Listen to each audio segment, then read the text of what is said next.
side. I didn't get to choose which one is the wrong or bad side. I'm moving forward. I'm no longer in the cracks, no longer on the railroad tracks. I'm moving to the front. I don't belong way in the back. Onward. Hey guys, what's up? Happy Friday and welcome back. Thanks so much for tuning in this week for another episode of the BMuz Reviews podcast. I'm your host, Brandon Musica. As always, we're going to analyze, review, and discuss the latest news and dive into the past regarding movies, music, video games, and much, much more. If you don't already, be sure to follow us on Instagram, TikTok, and Twitter at BMuz Reviews, and tune into the BMuz Reviews podcast each week on Spotify, Anchor, Google Podcasts, and all other streaming platforms. If you're watching on YouTube, we thank you so much for tuning in. Please be sure to like, subscribe, leave a comment below, and to hit the bell icon to receive notifications that informs you exactly when our podcast goes live, as well as all other video content. Also, be sure to visit our website at www.musicaprojects.com. There you will find all important links to our latest podcast episodes, new projects currently available, and also previews of those currently in development, along with our latest blog posts. If there's a question or a topic that you'd like us to discuss on the podcast, send them to bmuzreviews@gmail.com with podcast question/topic in the subject line. With all that out of the way, let's not waste any more time and get right to this week's news. Welcome everyone to the BMuz Reviews podcast.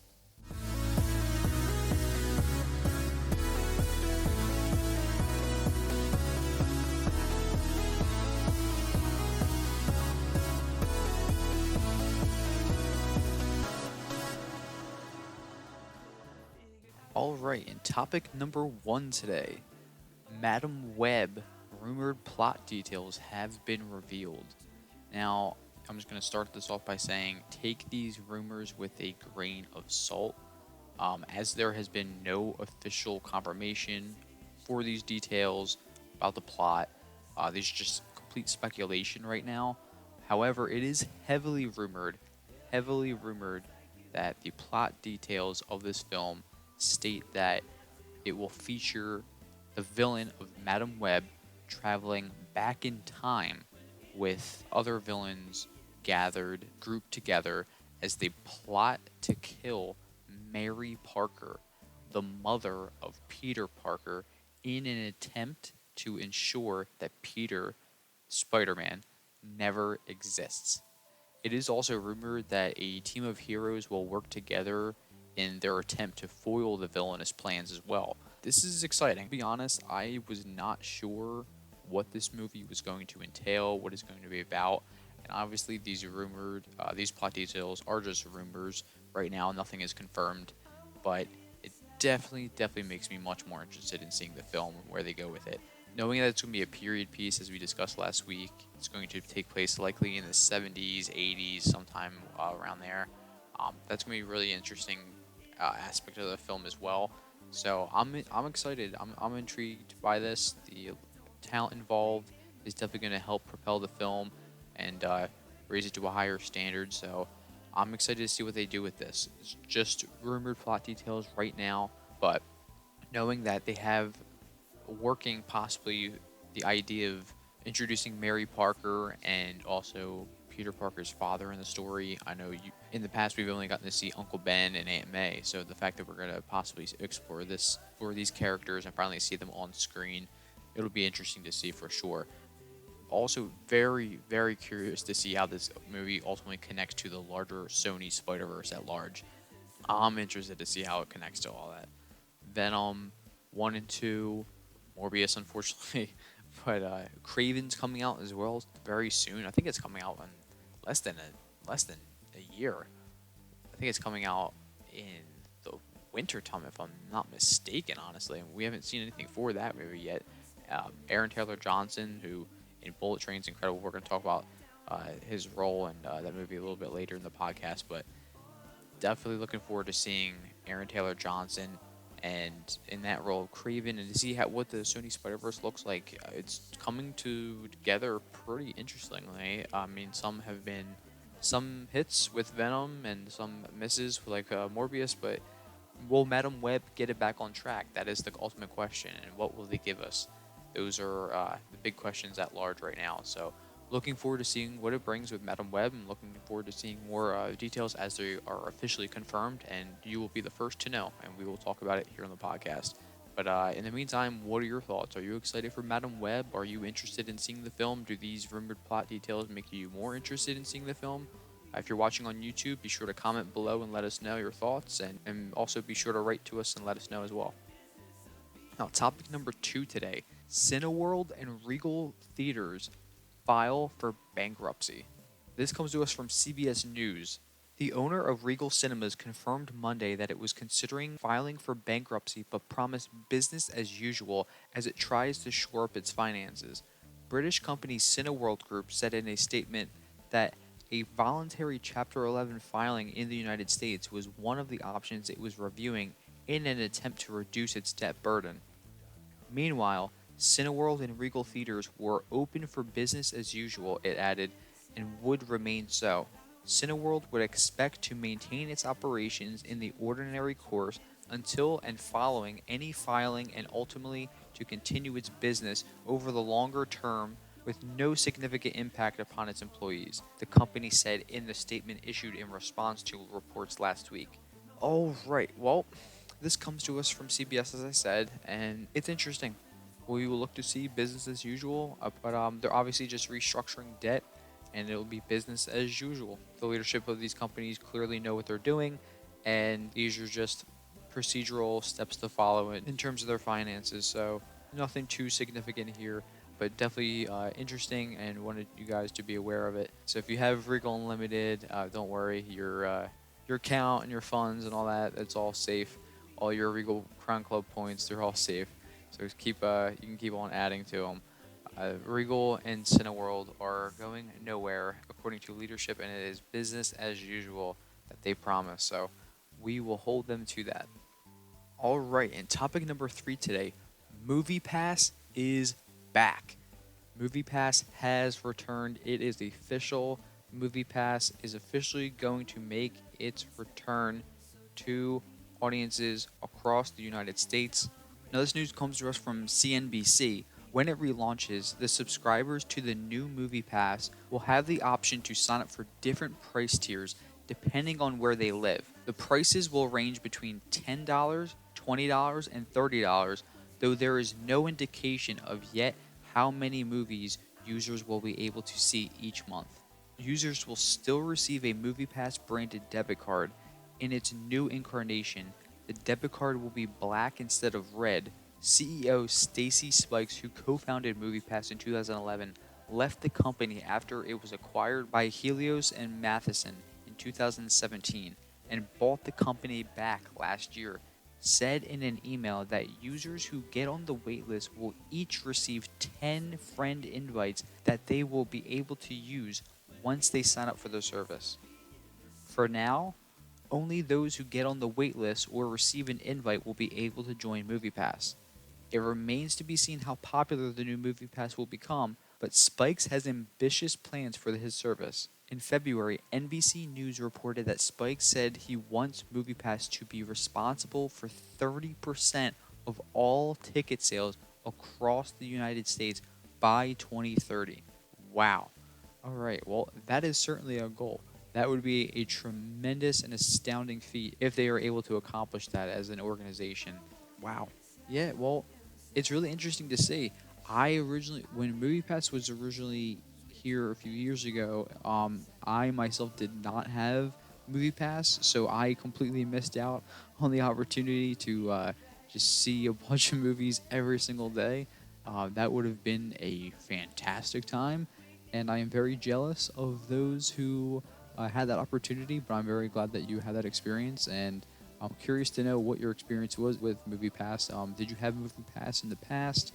Are you going to look to create a new account with MoviePass, or looking to reactivate your old account?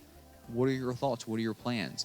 Be sure to let us know. This is really interesting. I myself was able to get on the wait list, and so that means that 10 friends will be able to get an invite. Maybe we'll have to look at doing a BMuz Reviews contest to see how many of you will be able to get an invite. If we have some spots open, which I'm sure that we will. We'll have to look to maybe 2 little BMuz Reviews podcast extravaganza for the movie pass. We'll see. We'll see what we can do. Yeah, this is exciting. I'm looking forward to seeing what this brings and how it's ultimately executed. I really hope this succeeds. This would be great and ultimately gets more people in the movies and gets people to share that experience together and fills the theaters. And yeah, I'm hoping that honestly it brings out a great opportunity for people to connect during the movies. It'd be great. And as the article stated, for now, only those who get on the wait list or receive an email will be able to join MoviePass. So now that we got on the wait list, we'll just have to sit back and wait for the show to begin.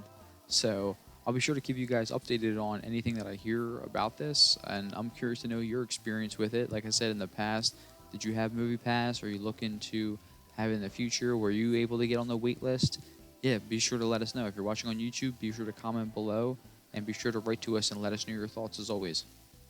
All right, topic number 4 today. The Lord of the Rings, The Rings of Power, will see first 2 episodes premiere early. Special 2-episode premiere for the show. Cannot wait for this show. Super excited. Cannot wait. And this news comes to us from MSN. The show will screen its first 2 episodes at fan events across the world on August 31st, 2 days before it makes its streaming debut on Amazon Prime Video. Cinemark created a page for the one-night-only event with a note that tickets will become available on Monday at 9 a.m. Pacific Time. The reservation also comes with a $10 snack voucher. The event is only available to Cinemark Movie Rewards members. The theater chain's 2-tiered loyalty program, which includes a free subscription option. Outside of the US and Canada, Amazon will also screen the series in locations in the United Kingdom, Ireland, Argentina, Colombia, Australia, and New Zealand. Reports indicate that the fan event will unfold across roughly 200 locations globally. Amazon hopes to make a big splash with Rings of Power, which reportedly carries a production budget of more than $400 million, and it was described by Stuart Nash, New Zealand's Minister for Economic Development and Tourism, as, quote, the largest television series ever made, end quote. Will debut both of the first 2 The Rings of Power episodes on September 2nd. Following the premiere, the series will switch to a 1-episode per week release format, debuting its remaining 6 episodes on each subsequent Friday. I will tell you what, I cannot wait for this show. Cannot wait. The recent trailer wasn't a huge fan of, I will be honest. Anytime I think of Lord of the Rings, I honestly always think about the time when it first Lord of the Rings film had come out, The Fellowship of the Ring, and I remember seeing that in the theaters and returning a few years later to see The Two Towers, and returning after that to see the epic conclusion in Return of the King. Man, you don't get to replicate those experiences, and I know that Regal is actually showing The Fellowship of the Ring in its RPX theaters, where the locations have an RPX theater. They will be showing The Fellowship of the Ring on Monday, the 29th, and they will be showing Two Towers on the 30th, and Wednesday, the 31st, they will be showing Return of the King. And obviously here with Cinemark advertising its one-night-only event for the first 2 episodes that they will be showing in theaters, so that is an epic opportunity. And The Lord of the Rings is meant to be seen on the biggest screen. The epic world from Tolkien is just the gift that keeps on giving. And what Peter Jackson was able to do, not only the Lord of the Rings films, but also the Hobbit films as well, the Hobbit trilogy. I went to go see the Battle of the Five Armies, I think 3 or 4 times, and it still just never gets old to me. Just the epicness of the epicness, the fantasy elements, the tragedy, the drama, the will of the characters, the tremendous world building that takes place throughout all the stories and the character development, and it's just the best of storytelling. And I cannot wait to see this series. I absolutely cannot wait to see this series and what it brings, and what the story presents ultimately, where it fits into the lore that we already know so well and that we love so much. Definitely looking forward to seeing this series. Will you be seeing the Lord of the Rings movies at the RPX theaters at Regal? Will you be seeing the Cinemark one night only event featuring the first 2 episodes showing early? What's your anticipation level, your excitement level for this upcoming series? Obviously, it coming out at the same time as House of Dragon, and each episode kind of playing off each other each week. It's a lot of great stuff to look forward to in terms of content that we're receiving. So definitely wanting to know your thoughts and how you feel about the upcoming The Lord of the Rings, The Rings of Power, coming to Amazon Prime Video September 2nd. All right, and topic number 5 today. More Jurassic movies are in development. So this was something that I was actually not expecting to hear about or to talk about, to be honest. Recently, Bryce Dallas Howard was asked about the future of the franchise, the Jurassic franchise specifically, and she responded with the following, and I quote, "It's very sad to say goodbye to something so wonderful, but also I'm very excited for the folks that will carry the Jurassic saga forward, you know? It will be with a largely different cast and all of that, and that's something that is to be celebrated. I know as a fan what I want to see moving forward, and I hope it comes to fruition. I really do." End quote. Now, this is honestly really exciting to hear. It's positive news, and to be honest, even though they advertised this past film, Jurassic World Dominion, as the epic conclusion to the story, and they brought back the legacy characters, introducing them with the new cast. They definitely could have called this Jurassic World No Way Home or something. Like, they weren't fooling us. But the movie, regardless whether you loved the movie, whether you just thought it was okay, whether you didn't like it at all, regardless of how you felt about the movie specifically, it was still insanely profitable.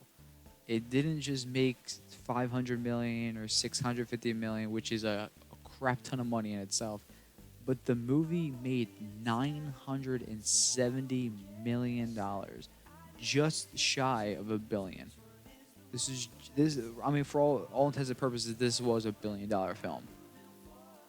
And after hearing Bryce Dallas Howard saying this, not only that more Jurassic films will occur, she goes as far as to say she's excited for the folks who will carry the Jurassic saga forward, and it will be with a largely different cast.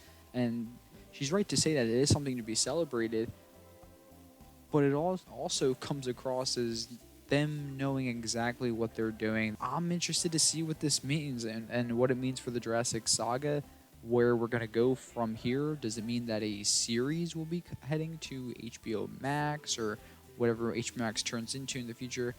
Will we see it on the big screen where obviously the Jurassic series belongs? But you could definitely do something with the world of streaming nowadays. With all the series getting introduced, I could definitely see them doing something with streaming for sure in terms of a limited series. We will have to wait and see. But what are your thoughts? Curious to know what you think. Did you like the most recent Jurassic World Dominion film? Were you not a fan of it? What did you think of the newer films ultimately compared to the original trilogy? I'm very curious to see what you think of this news as well. Also wanted to let you all know that Jurassic World Dominion is heading to streaming exclusively on Peacock, and it will actually feature 14 additional minutes of deleted scenes, including an alternative opening, as well as additional bonus feature content, which includes a making of featurette. Now, I gotta be honest, that's really cool too, because 14 minutes isn't just like one scene. That's a significant amount of scenes within 14 minutes. So I'm definitely looking forward to seeing that, and as well as the alternative opening and any sort of bonus content that may be featured. I always love watching the making of featurettes and seeing the behind the scenes work that goes into making these films, especially these big budget blockbuster films that come out in the summertime. Like, these are just monster projects. So I'm always curious to see all the moving parts and what goes into making those come to life. So definitely be sure to check out that content. Again, streaming exclusively on Peacock, and also let us know your thoughts on this news. Be sure to comment below if you're watching on YouTube, and as always, write into us and let us know your thoughts. All right, and topic number 6 today, Olivia Wilde's secret Marvel project. This news comes to us from Comic Book Movie, and they say, talking to Variety, Wilde was asked about her mystery Marvel project, but refused to give anything away. She said, and I quote, "That I can't say a word about. Yeah, no, I can't say anything about it." She continued and laughed, saying, "I have to bury myself in the couch now." She also continued to say, "I will say that I think the Marvel approach of allowing newer filmmakers to come into the fold and have access to those tools of the Marvel Universe is incredibly exciting. I am a big fan of what they're doing over there. But yeah, I can't confirm whether that is what that is, but that would be cool." End quote. Well, a lot of people have said, and that project, of course, that Olivia Wilde is talking about is Spider-Woman. Now, it has been heavily rumored ever since the Madam Web movie got announced that Spider-Woman would ultimately be the movie to also be announced. As if anything, that would be a project that fans were expecting first. But with these new rumors and to see her response here, obviously playing coy and acting like she doesn't know anything when she truly does know, obviously, all the details. Just can't officially reveal any of that stuff yet. D23. Now, D23 coming up in September, I could definitely see this news trickle out. If it is officially announced, I could definitely see it be announced here at that time. We will have to wait and see. I do know that D23 is happening, I believe, sometime in September, right around the corner. So if we do get official news, I do expect to see the full slate of Phase 6 of, I think the one reason why Kevin Feige pulled back a little bit and revealed a ton at San Diego Comic-Con, don't get me wrong, but I think he pulled back a little because he had to keep a little bit, definitely had to keep a little bit in the back pocket for D23 and the huge announcements that are sure to come out regarding the MCU. And I think that this could definitely be one of those films, for sure. Spider-Woman. Definitely curious to know your thoughts. Definitely curious to see what happens. Do you think Olivia Wilde is a perfect pick for a new director to enter the MCU? I certainly do. If you were a fan of Booksmart and you're looking forward to Don't Worry Darling, then I definitely think you're in agreement with me that the MCU has found one of their great new filmmakers to bring aboard the MCU train. Now, topic number 7 today, and sticking with some Olivia Wilde news, she recently addressed why she had fired actor Shia LaBeouf. Now, before we get into the article about this news, I wanted to start by just giving you some pre-background details regarding this situation. So, actor Shia LaBeouf was originally cast in Olivia Wilde's upcoming film, Don't Worry Darling. Now, after her directorial debut with Booksmart, with fans and critics raving over that film, a lot of individuals have been really looking forward to seeing what she does next. And with her next movie, Don't Worry Darling, the previews alone have you drawn right in. If you haven't seen the trailer for Don't Worry Darling, definitely be sure to watch that as soon as you can. It looks incredible. It's going to be out in just a few weeks, about 2 weeks at this point. Early September it's coming out. Definitely one of my most anticipated films for the rest of the year. Now, with that said, before production began, it was announced that Shia LaBeouf was no longer attached to the film, and it was due to a scheduling conflict. That's what all the reports were stating. That's the news that cycled through, and that was the reason that was given to everyone.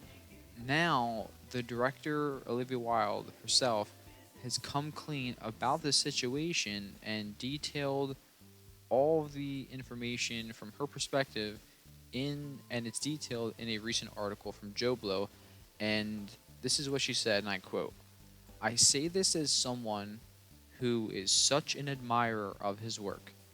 His process was not conducive to the ethos that I demand in my productions. He has a process that in some ways seems to require a combative energy And I don't personally believe that is conducive to the best performances. I believe that creating a safe, trusting environment is the best way to get people to do their best work. Ultimately, my responsibility is to the production and to the cast to protect them. That was my job. A lot came to light after this happened that really troubled me in terms of his behavior. I find myself just really wishing him health and evolution because I believe in restorative justice. But for our film, what we really needed was an energy that was incredibly supportive. Particularly with a movie like this, I knew that I was going to be asking Florence to be in very vulnerable situations, and my priority was making her feel safe and making her feel supported. End quote. Now, that was what Olivia Wilde had stated a few days ago. Now, after this report was published, Shia LaBeouf then came out and denied that he was fired from Don't Worry Darling by Olivia Wilde. He fully just came out and said, this is not true, this is not what happened. And instead of being fired, he informed Variety that he chose to drop out of the project due to a lack of rehearsal time. He even went as far as to provide Variety with text messages, emails, and also a video response that he received directly from Olivia Wilde while she was driving. All of this information, these communications, ultimately are to back up his version of the story of what really happened. And in addition to the emails that he had sent, he included one that he wrote the day after reading the article. In his email to Olivia, he wrote, "Firing me never took place, Olivia, and while I fully understand the attractiveness of pushing that story because of the current social landscape, the social currency that brings, it is not the truth." End quote. Wow. Wow, wow, wow. Now, look, I gotta start by saying this, and we have to acknowledge that we do not know the full story about what's going on here. This is just one person's account and another person's rebuttal to the account. Although they were providing text messages, video responses, email, and all that, it's still a version of this person said this or this person said that. None of these text messages or emails or the video response have been made public. These were just communications that were sent allegedly between Shia LaBeouf and Olivia Wilde while he was in the process of leaving or being fired, and he sent all this information to Variety, letting him know what actually happened. Oh man, this is just this is just so interesting. To be honest, it's just awkward. It's very awkward, and if it did all go down from Shia's account, did go down that way, with him leaving due to a lack of rehearsal time, him not actually being fired, for Olivia Wilde to come out and say these, I just don't understand in what way she benefits from this, especially if she is lying, and it comes out that she is lying. Then why say these things? And ultimately, it's a shame because the movie itself, Don't Worry Darling, looks incredible, and I've been raving about it for months and months and months. Ever since seeing the first trailer for the film, I was immediately hooked. Could not wait to see this. And it's just unfortunate because I can't help but think that this is going to, unfortunately, in one way or the other, affect the film and the way it does, especially if this is what truly occurred. But I hope this really just blows over and that all can just be resolved, and that the movie can just succeed on its own and stand alone. I always hope the art can stand alone from any sort of drama outside of it, but sometimes the art cannot escape the landscape that surrounds it. So we will have to wait and see how this all turns out. But what are your thoughts? This is very interesting and a very awkward situation. But we will see what happens. I'll be sure to keep you updated on any sort of new news and additional information that comes out regarding this. Hey guys, just want to take a minute to give a major shout out and say thank you to the sponsor of this week's episode of the BMuz Reviews podcast, Marla Jean Boutique. If you are seeking a gift either for yourself or a loved one who finds value in handmade items, then look no further than Marla Jean Boutique. She has a collection of trendy handmade items including clothing, wine bags, jewelry, and much, much more. Use the promo code BMuzReviews10 at checkout to receive 10% off your entire purchase. Connect with Marla Jean Boutique on Instagram, Facebook, and TikTok at Marla Jean Boutique, and be sure to visit their website at www.marlajeanboutique.com. And once again, be sure to use the promo code BMuzReviews10 at checkout to receive 10% off your entire purchase. And now, back to the podcast. All right, topic number 8 today. Hogwarts Legacy has officially been delayed yet again, this time until February 2023. This news comes from Game Informer. Developer Avalanche and publisher Warner Bros. Interactive have delayed Hogwarts Legacy to next year. More specifically, Hogwarts Legacy was originally due out sometime this year, will now hit PlayStation 5, Xbox Series X and S, PlayStation 4, Xbox One, and PC on February 10th, 2023. The game will make its way to Switch also, but today's announcement also came with the news that the Switch version will launch at a later date. Alright, well, that is definitely unfortunate. The game was definitely supposed to be out already, but they're obviously taking their time because they want to put out the best product possible, and I am never sad about that. I am all for waiting. I have no problem initiating the patience, keeping patient and waiting for the better product to come out. I ultimately would want that. People are very impatient nowadays, and they don't feel like waiting, ultimately knowing that they're going to get a better product in the end, and that is fine. You don't need the game now. You can wait till it comes out, and honestly, when it does come out, you'll get a better product, so all will be happy in the end. So I myself will likely look to get this game. I will most likely get this game, to be honest.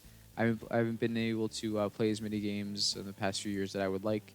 Always good to go back and play some retro games like we do for the channel. So we'll definitely look to get this game, and we'll definitely be sure to play it on the channel when it does come out.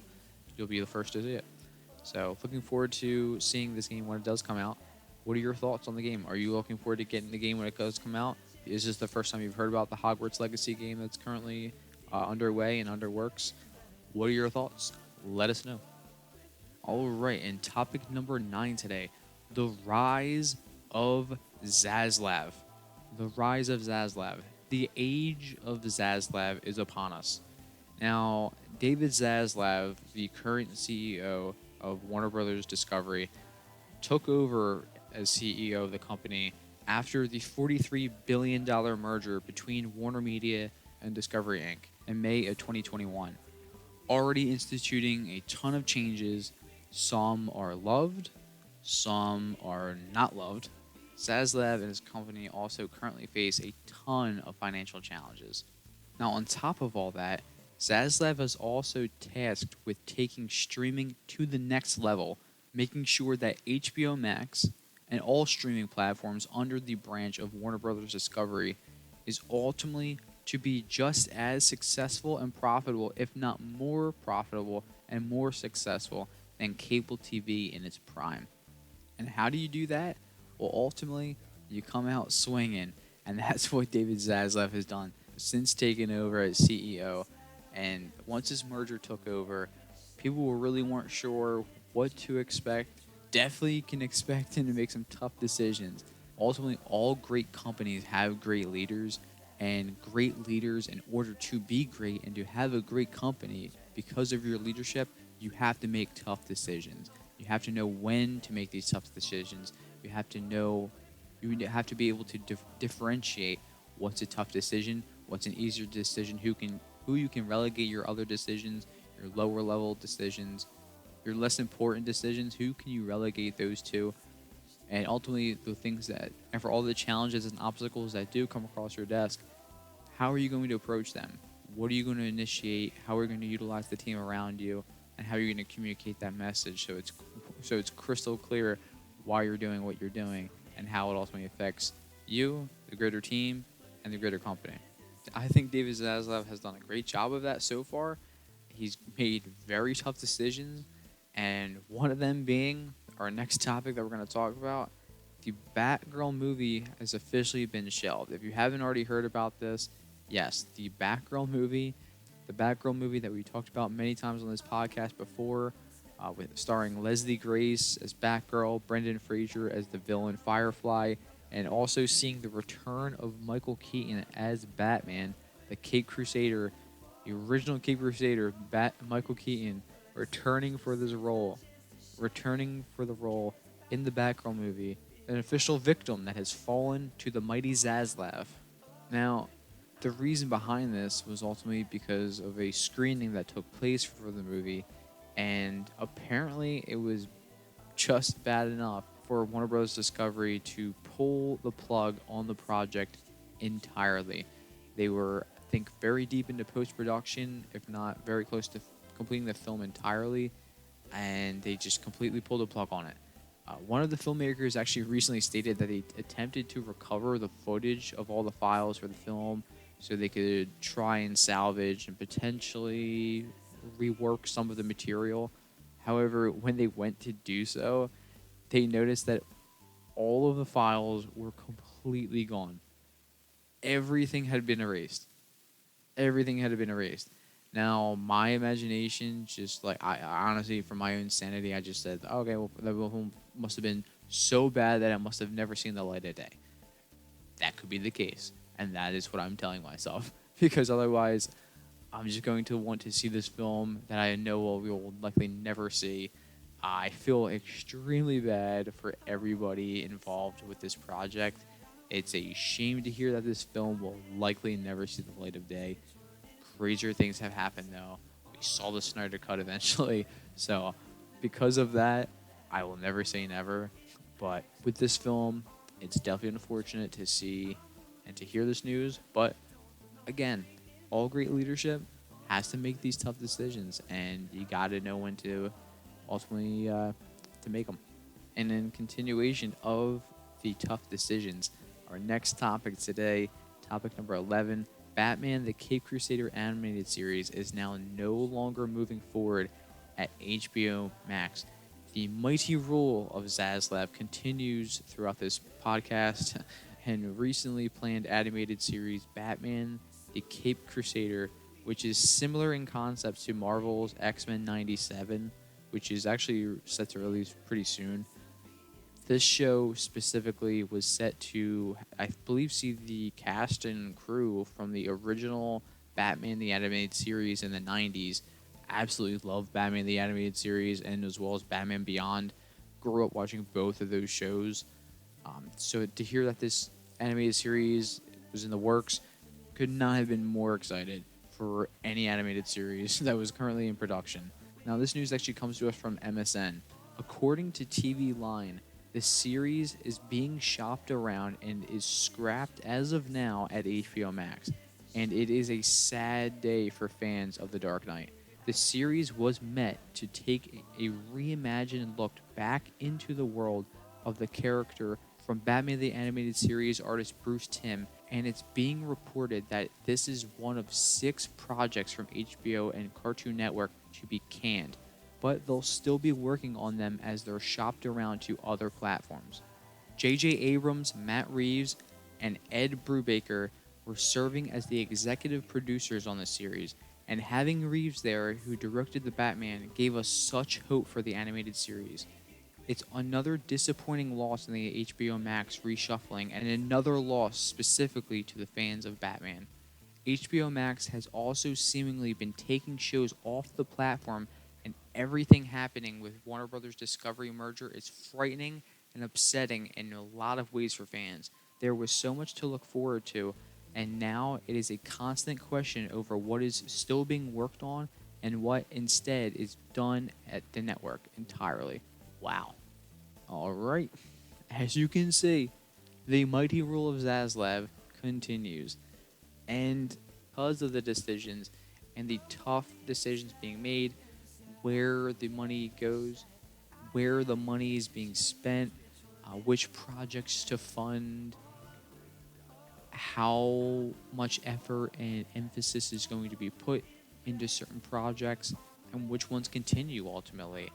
I do really expect that this show gets picked up somewhere.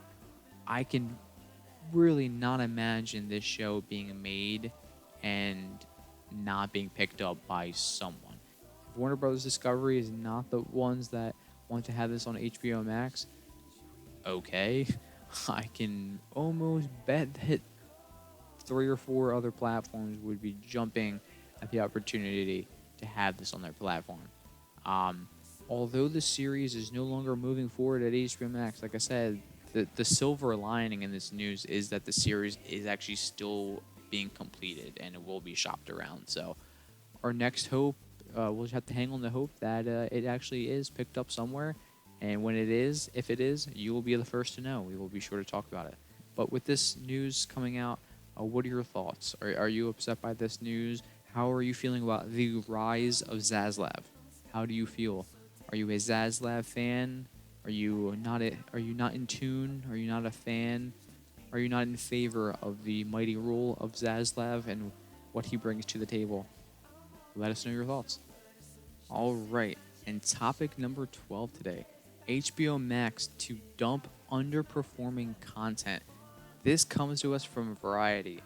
HBO Max will remove 36 titles from its service as early as this week, Variety has confirmed.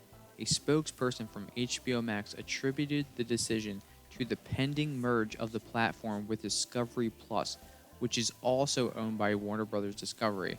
As we work toward bringing our content catalogs together under one platform, we will be making changes to the content offering available on both HBO Max and Discovery Plus. HBO Max's statement that will include the removal of some content from both platforms. Taking off the titles from streaming would also help Warner Brothers Discovery cut costs by removing lesser watched programs to save money on residuals. An exact date or time when the titles will be taken off has not been announced. Alright, well, again, just as we said, we are not sure what HBO Max is going to turn into. We do know ultimately that the two streaming services will merge into one. We talked about that a few months back here on the podcast, and it looks like they're actually making strides to make that happen a lot sooner than we may have anticipated. Now, obviously, there's no official announced date for when these titles will be removed off the HBO platform specifically. We also are not sure when the two platforms, HBO Max and Discovery Plus, will merge together. I still can't even fathom them merging together. The content is so different. It's just, one is all real life, and it's one's fiction, one's nonfiction. So it's going to be very diverse in the content, that's for sure. But even if you go on Discovery Plus now, I mean, it's unreal the amount of content that is on there. So if anything, they should maybe be the ones looking to dump underperforming content as well. I'm sure they're looking to do that in some way. Yeah, just really interesting. Really, really interesting. Again, no exact date or time has been revealed when these titles will be taken off HBO Max, but when they are, you'll be the first to know, and we'll be sure to talk about it here on the podcast. In the meantime, how are you liking HBO Max? Do you have HBO Max? Are you looking forward to seeing when the HBO Max and Discovery Plus merge together? Do you have Discovery Plus currently? Do you agree with the amount of overwhelming content? Do you agree with the overwhelming amount of content that is on that platform specifically? It's just tough. The overwhelming amount of content that's out there on all streaming platforms, across all streaming platforms, is just ridiculous at this point. Never a bad thing. It's hard to keep up with. Definitely hard to keep up with, for sure. All right, and topic number 13 today.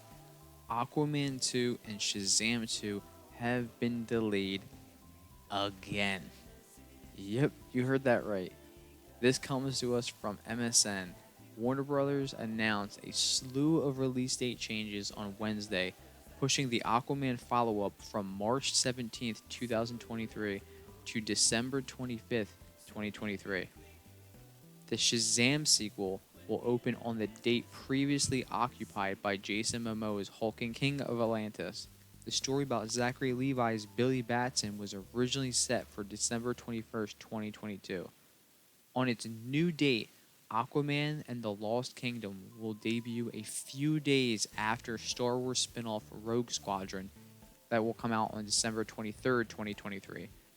Meanwhile, Shazam! Fury of the Gods, which was initially set to face off against James Cameron's Avatar: The Way of Water, has now free reign over its new opening weekend. Plus, a March release date worked well for Robert Pattinson's Caped Crusader: The Batman, which earned over $770 million globally, another DC Comics film. As part of the calendar shuffle, an untitled WB event film has landed on February 10th, 2023. Evil Dead Rise has been scheduled for April 4th, 2023, and the Conjuring spin-off sequel, The Nun 2, will be released on September 8th, 2023. And Salem's Lot, which was slated for April 21st, 2023, is being moved to a to-be-announced date in the same year. Evil Dead Rise is the fifth chapter in the horror franchise, as well as the LeBron James produced remake House Party, which is scheduled for December 9th, 2022.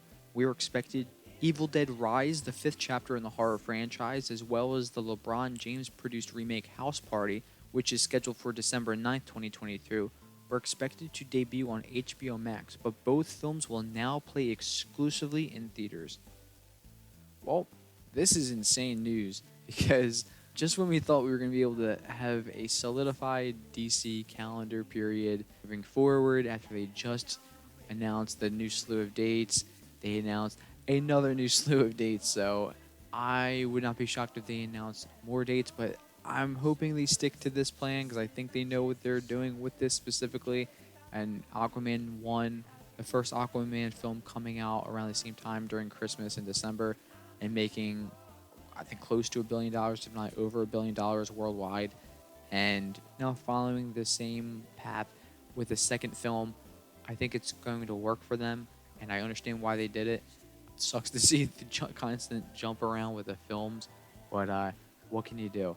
Still don't have any idea when The Flash is coming out, if The Flash is coming out. We will see. The Flash movie has to come out at some point. Rumors are that the screen tests have taken place for the film, and it tested higher. I think it tested higher than any film that's come out by DC since the Dark Knight trilogy, and that is saying a lot. That is saying a lot. They must dive deep into the DC Flashpoint lore. I am very excited to see the film.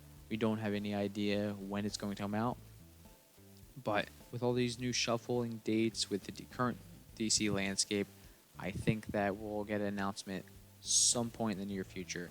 Could be February 10th, could be that untitled WB event film.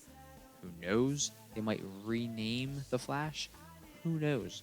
We have no idea what they're doing, but we will know soon enough when official confirmation is given. And you will be the first to know, and we will be sure to talk about it here on the podcast as always.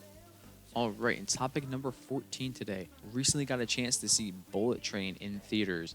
Now, this will be a non-spoiler review, just a quick recap of the film and my thoughts. The synopsis of the film is that 5 assassins aboard a fast-moving bullet train find out that their mission have something in common. And basically, that's all you need to know. The trailer alone, if you've seen the trailer, you know that this isn't a wild ride. The way that the trailer is shot and the movie is the exact same way, which I was hoping for, and it did not disappoint. This movie is exhilarating, it's enticing, it's unique above anything else, and it really plays in a way like a live action anime, and it's really well done. The cinematography is incredible. This movie ultimately stars Brad Pitt, Joey King, Aaron Taylor Johnson, Brian Tyree Henry, Michael Shannon, Sandra Bullock, and much more. This movie is currently in theaters, and it's definitely BMuz Reviews approved. This movie brings a bullet train of Tropicana. It's incredible. The movie, you can't go wrong. Before this movie is out of theaters, I highly recommend going to see it. Bring a friend, bring your family, bring a whole group. Go see this film. You will not be disappointed. It is a fun time. You will have a great time. And Brad Pitt is just fantastic in this role. I love Brad Pitt in these types of roles. He was great in the film. And Aaron Taylor Johnson, too, made me even more excited to see Kraven the Hunter when that does come out. I know we talked about that a little earlier in the podcast. Aaron Taylor Johnson is incredible in this movie. Brian Tyree Henry is incredible in this movie. Seeing Michael Shannon in this movie is awesome. And I know also that Sandra Bullock and Brad Pitt working together on this film, that's ultimately what led Sandra Bullock propelling Brad Pitt to come aboard and film his scenes for The Lost City, which is a movie that we reviewed her earlier in the podcast a few months ago. Definitely recommend seeing The Lost City if you can. It's incredibly funny, incredibly fun ride. And just as this is, it's an incredibly fun ride. The Bullet Train is now in theaters, but definitely want to know your thoughts. Have you seen Bullet Train yet? If not, definitely be sure to check it out in theaters, like I said. If you did get a chance to see the movie, definitely want to know what you thought about it. If you're watching on YouTube, be sure to comment below and let us know your thoughts. And as always, be sure to write to us and let us know what your thoughts are. Now, our next topic today, topic number 15. Recently got a chance to finish the entire series of Peaky Blinders. Absolutely incredible show. This will be a fully non-spoiler recap and review of the series. If you're not familiar with the series specifically, the synopsis of the show is that it's a gangster family epic that is set in the 1900s, the early 1900s in England, and it centers a gang who sew razor blades into the peaks of their caps, and their fierce boss, Tommy Shelby, is the one who leads them all. This show is incredible. This show is incredible. And it's actually one that I started years ago. I remember watching the first season, starting the first season, and never finishing it. And I have no idea why. I loved the show. I loved when I started it. I think I just got distracted. I started other shows and watched movies. And honestly, I didn't go back to it for whatever reason. But it was always on my radar. And it was something I always wanted to do. And I believe during the pandemic, I returned to the show. And I finished it all the way out. That's exactly what I did. And season 2 was even better. And season 3 was even better. And the show kept getting better and better. And then season 4 came by. And, now with the final season, the 6th season now being added to Netflix, seeing the entire show, loving every second of it, I still have to say that this 4th season of this show is without a doubt one of my favorite seasons of any series, any television show, anything that has come out within the last decade, if not more. Like, it's incredible. Season 4 of Peaky Blinders, I would put up against anything. Wholeheartedly. I mean, I still go back and watch some episodes. It's just incredible. The drama, the performances, ultimately the arc of the show and the characters are incredible as well. The drama is just so intense, and the cinematography is incredible. The soundtrack, you cannot go wrong with the Peaky Blinders soundtrack. Yeah, everyone who works on this series, from the creators to the actors, writers, everyone, all cast and crew. I mean, this show is just incredibly well done, and one that is not only BMuz Reviews approved, but highly recommended for you to start. If you have not seen Peaky Blinders already, definitely do not wait and don't miss your chance to see an incredible series. Now on Netflix, be sure to check it out. The story is also set to conclude with a film, which a lot of people don't know. I believe we mentioned it here on the podcast before. Can't specifically remember, but Yeah, the story is actually set to conclude with a film. So, and I know that the film is actually in pre-production now. It's set to begin production when Oppenheimer fully wraps its filming and is fully done. And the film is set to be released sometime in 2024. So the full conclusion of the story will occur with the film, which is actually not something they do too often when they have entire series and then they have a film to wrap up the story. So that'll be actually a really interesting take and interesting approach. I'm really looking forward to seeing more of the Peaky Blinders and seeing what could be brought through with the movie, especially with everything in the show. Don't want to say anything, but other than definitely watch the show. You will not be disappointed. And wanted to know your thoughts as always. Are you a big Peaky Blinders fan? Have you seen this series in its entirety? Did you know that there was a film coming out about this series that's going to wrap up the whole story of everything that's gone on thus far? What are your thoughts? As always, be sure to visit the links in our description and write to us and let us know your thoughts. If you're watching on YouTube, comment below and let us know exactly what your thoughts are about the upcoming Peaky Blinders film and the series so far, if you've seen it. All right, and topic number 16 today, introducing a new topic today and one that we'll see occasionally here on the podcast, retro reviews. Now, retro reviews could pertain to whether it be video games, old albums, or also movies specifically. And this week, we're looking at 2 movies this week for retro reviews, and the first one being A Clockwork Orange from 1971. Now, the synopsis for this film is that in the future, a sadistic gang leader is imprisoned and volunteers for a conduct aversion experiment, but it doesn't go as planned. This film is directed by Stanley Kubrick and stars Malcolm McDowell, Patrick McGee, Michael Bates, Warren Clark, and Adrian Corey.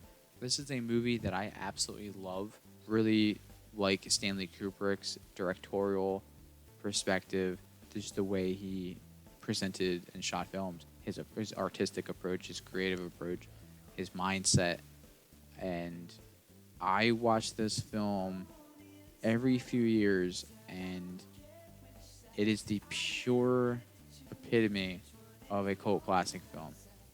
It's the pure epitome of what a cult classic is. And I say that because if you've never seen the film, you know nothing about it, you're either going to watch this film, walk away from it, probably in the middle of it or the beginning of it even, or at the end of it, and you'll absolutely hate it, not know what's going on, and never want to see it again. Or you will love the film, not only because you're intrigued and interested and want to know more, you're going to have to see it more times than one. You definitely will not understand everything the first time seeing it through. It's definitely a movie that you have to watch more than once. But each time you watch it, you definitely, if you're like me, you'll have a deeper appreciation for the film.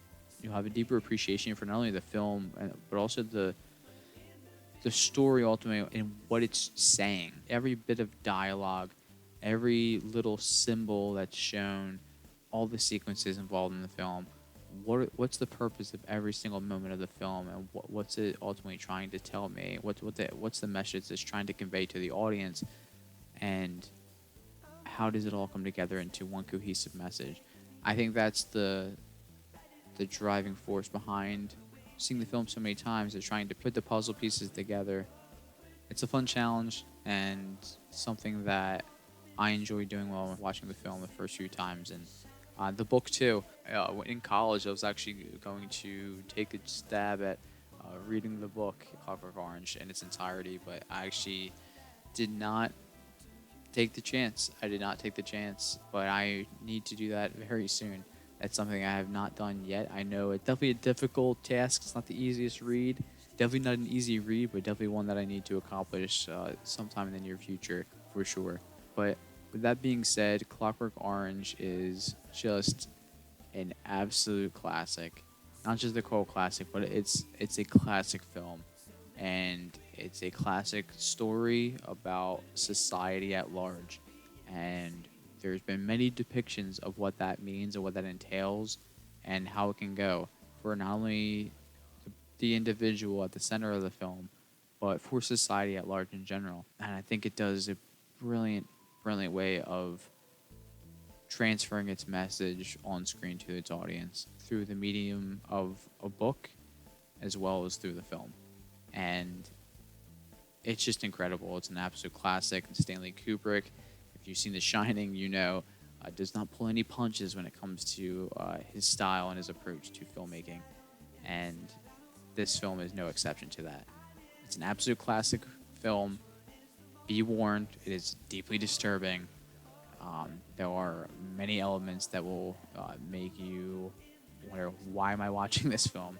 And trust me, I myself had those thoughts while watching the film for the first time, as do many others, if not everyone. So you are not alone in that. But definitely curious to know your thoughts. Is A Clockwork Orange a film that you love? Have you ever read the book? What are your thoughts on both? Is this a film that you've never seen? It is currently available on HBO Max, I do believe, so you can stream it there. You'll be able to view the film, and definitely wondering what your thoughts are. If you haven't seen the film yet, be sure to check it out if you wish, and let us know your thoughts. Be sure to write to us and let us know as always. And if you're watching on YouTube, be sure to comment below. All right, and topic number 17 today. Now, for our other retro review, we're going to be looking at the 1990 film, The Freshman. Now, the synopsis for this film is that an NYC film student accepts a job offer with a local mobster who resembles a famous cinema godfather and who takes the young man under his wing after demanding total loyalty. I knew nothing about this film. I knew absolutely nothing about this film. The only thing I knew about this film was from looking at the poster for it before watching it. And it stars Matthew Broderick and Marlon Brando. It also stars Penelope Ann Miller, Bruno Kirby, and B.D. Wong, and much more. I knew nothing about this film prior to watching it, and I had a ball while watching it. The dark, dry humor, not so much dark, but more dry humor, I would say. It's this movie killed me at a lot of times. It's definitely worth watching at least once, I would say. A funny concept, and I myself got a kick out of what they were doing with the film. I don't want to go into spoilers and let you know everything about the movie, but from what the synopsis, it pretty much tells you what you can be on the lookout for and anticipate seeing. The Freshman, watched it on HBO Max, so it should still be available on there. Definitely wanted to check out. Funny movie from 1990, and I think one that goes below the radar because I had literally never heard of this film, never knew it existed, but definitely worth watching at least once. Definitely a good laugh with friends and family. And that just about wraps up this installment of the BMuz Reviews podcast. I'm your host, Brandon Musica. Be sure to follow us on Instagram, TikTok, and Twitter at BMuz Reviews, and be sure to listen every week on Spotify, Anchor, Google Podcasts, and all other streaming platforms. If you're watching on YouTube, be sure to like, leave a comment, subscribe, and hit the bell icon to receive notifications that inform you exactly when our podcast and all other videos are out. And as mentioned, be sure to visit our website, www.musicaprojects.com. There you'll find all the links to our social pages, links to our latest podcast episodes, and also be able to read our latest blog posts as well. We'll be back next Friday with a new episode of the BMuz Reviews podcast, so stay tuned for more. And as always, in case I don't see you, good afternoon, good evening, and good night.